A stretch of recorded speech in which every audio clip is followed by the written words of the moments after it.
我可以同大家分享下我第一次咧有呢個 DMT 反應。咁咧我第一次有 DMT 反應嘅時候咧，冇記錯應該係小學嘅時候。當其時咧瞓下，無啦啦擘大隻眼咧，又係見到周圍全部嘢都變晒做粒子，仲要係好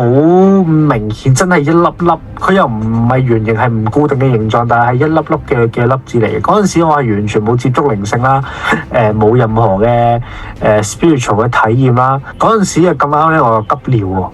咁跟住就好辛苦就爬咗落床咧去洗手間。但係爬落床嗰下咧，我係 feel 到個身體好重，同埋每一下咧隻腳踏落個地下度嘅嗰種感覺咧，你係會被無限放大咗嘅，即係嗰個壓力咧會無限放大咗嘅。咁好辛苦，我去完廁所啦，咁啊小便完，跟住之後好辛苦爬翻上床之後咧，你嗰下係感覺咧，你每喐一下咧都好辛苦嘅，即係當你喐嘅時候咧，嗱呢個我個人嘅體驗嚟嘅啫，就係當我喐啲手指嘅時候咧，喐嘅時候咧，咁你有啲粒子啊嘛，唔係頭先我有見到粒子嘅，喐嘅時候咧，嗰啲粒子咧係會撞擊大對方，即係互相撞擊，跟住撞擊嗰下咧會有啲漣漪嘅，嗰下咧會好嘈嘅，你會覺得個腦非常之嘈嘅啫。嗰陣時其實係好辛苦嘅，嗰陣時又唔知咩 DMT 反，我大個先至知道原來嗰啲叫做 DMT，但係嗰陣時唔知嘛，總之嗰陣時就係覺得好辛苦。